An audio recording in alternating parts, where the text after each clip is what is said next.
গরম পড়ার সাথে সাথে আমাদের বাগানীদের মধ্যে চিন্তা বাড়তে শুরু করে যে আমরা যে বাগানের মধ্যে গাছ রোপণ করছি এখন কিন্তু পার্মানেন্ট প্ল্যান্টের সময়, এবং এই যে পার্মানেন্ট প্ল্যান্টগুলো রয়েছে এই প্ল্যান্টগুলোর মধ্যে আমরা ফল ফুলে কিভাবে গাছগুলোকে ভরিয়ে রাখবো। যেমন দেখতেই পাচ্ছ আমার সামনে কিন্তু বেলি গাছ রয়েছে এবং বেলি গাছের মধ্যে অসংখ্য ফুল রয়েছে। তো এইভাবে গাছগুলোকে ফুলে ভর্তি রাখার জন্য বা ফল গাছগুলোকে ফলে ভর্তি রাখার জন্য আমরা কোন ধরনের খাবার প্রয়োগ করব। যখন উত্তাপ বাড়তে শুরু করে তখন কিন্তু আমাদেরকে বাগানের মধ্যে কিন্তু রাসায়নিক খাবারকে অ্যাভয়েড করতে হবে। তো রাসায়নিক খাবারকে অ্যাভয়েড করে এমন কোন ঘরোয়া খাবার আছে যেগুলোকে যদি আমরা গাছেদের মধ্যে প্রয়োগ করি, গাছেদের যেমন স্বাস্থ্য ভালো থাকবে তেমনই কিন্তু গাছেদের মধ্যে প্রচুর ফুল আসবে, তেমনই কিন্তু ফল আসবে। আজকের এই ভিডিওটা আমি সেই সমস্ত বাগান বন্ধুদের করতে যাচ্ছি যারা কিন্তু আমার ভিডিও নিয়মিত দেখো, কারণ আমি কিন্তু আমার ভিডিওতে শুধুমাত্র ঘরোয়া খাবার নিয়ে আলোচনা করছি। কারণ এই গরমের হাত থেকে কিন্তু গাছকে বাঁচাতে হবে, মাটি ঠান্ডা রাখতে হবে, গাছেদের স্বাস্থ্য ভালো রাখতে হবে। তো আর দেরি না করে চলো ভিডিওটা শুরু করে নেওয়া যায়, কারণ এই ভিডিও শেষ পর্যন্ত দেখলে তোমরা জানতে পারবে এমন একটি ঘরোয়া খাবার যেই খাবার কিন্তু আমাদের এই গরমের রাসায়নিক খাবারের অ্যাবসেন্সে আমরা প্রয়োগ করব, রাসায়নিক খাবারের সাবস্টিটিউট হিসেবে প্রয়োগ করব। তো কোন সেই খাবারগুলো যেগুলোকে প্রয়োগ করলে পরে আমাদের গাছগুলো এই সময় ফুল এবং ফলে ভর্তি থাকবে, সেটা জানতে এবং বুঝতে হতে গেলে তোমাদের কিন্তু এই ভিডিওটা একদম শেষ পর্যন্ত মনোযোগ সহকারে দেখতে হবে, কোনো স্কিপ করা চলবে না। এবং যে সকল নতুন দর্শক বন্ধুরা বিকাশ গার্ডেনিং এ প্রথমবার এসেছো তারা অবশ্যই চ্যানেলটিকে সাবস্ক্রাইব করবে এবং পাশে দেওয়া বেল আইকনটি অল এ প্রেস করে নেবে।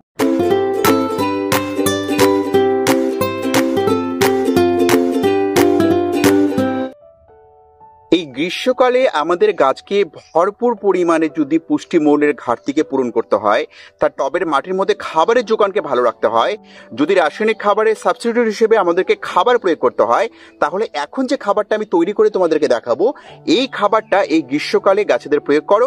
দেখবে গ্রীষ্মকালে মাটি যেমন ঠান্ডা থাকবে তেমনই কিন্তু গাছেদের বৃদ্ধি কিন্তু খুব ভালোভাবে থাকবে, গাছেদের মধ্যে সতেজ সবুজতা ভাব কিন্তু সবসময় বজায় থাকবে যতই তীব্র গরম হোক। তো এই খাবার তৈরি করার জন্য প্রথম যে উপাদান আমাদের দরকার আছে সেটা কি, সেটা হচ্ছে আমাদের কেঁচো সার বা ভার্মি কম্পোস্ট। দেখতে পাচ্ছ দেখো আমি কিন্তু এখানে কেঁচো সার বা ভার্মি কম্পোস্ট কিন্তু নিয়ে নিয়েছি। তোমরা বাগানে যতগুলো গাছ রয়েছে সেই আন্দাজ অনুযায়ী কিন্তু এই সারগুলোকে মেশাবে। তো আমি এখানে 2 থেকে 3টে টবের জন্য এখানে 2 মুঠোর মতো আমি এখানে কেঁচো সার নিয়ে নিয়েছি। এই কেঁচো সারের সঙ্গে এর মধ্যে দ্বিতীয় যে উপাদানটা আমরা নেব সেটা হচ্ছে এই যে দেখতে পাচ্ছ নিমখোল। এখানে কিন্তু এর মধ্যে আমরা 1 মুঠো পরিমাণের মতো কিন্তু নিমখোল নিয়ে নেব। কারণ কি, এই যে কেঁচো সার প্রয়োগ করছি, কেঁচো সার কিন্তু গাছের মাটির মধ্যে নাইট্রোজেন সরবরাহ করবে, মাটিকে উর্বর রাখবে, মাটিকে কিন্তু ময়েস্ট রাখবে। এই নিমখোল কি কাজ করবে, নিমখোল কাজ করবে মাটির মধ্যে যে ফাঙ্গাস লাগে, মাটির মধ্যে যে পোকামাকড়ের উপদ্রব হয়, পিঁপড়ের উপদ্রব হয়, এইগুলোকে কিন্তু এই নিমখোল আমাদের গাছের মাটি থেকে দূরে সরাতে সাহায্য করবে। এর মধ্যে তৃতীয় যে উপাদানটা আমরা এখন দেব সেটা হচ্ছে এপসাম সল্ট, যাকে আমরা ম্যাগনেসিয়াম সালফেট বলি। এই ম্যাগনেসিয়াম সালফেট আমরা কিন্তু এখানে কতখানি নেব, আমরা এখানে নেব 3 থেকে 4 চামচের মতো। আমি আগেই বলেছি গাছেদের আন্দাজ অনুযায়ী কিন্তু এই সারগুলো আমাদের মিশিয়ে নিতে হবে। এই যে এপসাম সল্ট এই কি কাজ করবে, অনেক সময় দেখো এই গরমের মধ্যে কিন্তু গাছের কুড়ি ড্রপ হয়ে পড়ে যায়, গাছের পাতা হলুদ হতে শুরু করে। এই সমস্ত প্রবলেমের হাত থেকে গাছকে বাঁচানোর জন্য আমরা তৃতীয় এখানে সার হিসেবে কিন্তু এই এপসাম সল্টকে মিশিয়ে নেব। এইবার যেটা আমি ভিডিও টাইটেল দিয়েছিলাম সেটা কিন্তু আমরা এর মধ্যে মেশাবো। এই যে দেখতে পাচ্ছ আমার হাতের মধ্যে এটা কিন্তু 1 টাকা দামের আমাদের ক্যালসিয়ামের ট্যাবলেট। এই যে ক্যালসিয়াম ট্যাবলেট, এই ক্যালসিয়াম ট্যাবলেট কিন্তু আমাদেরকে এই খাবারের সঙ্গে মিশিয়ে নিতে হবে।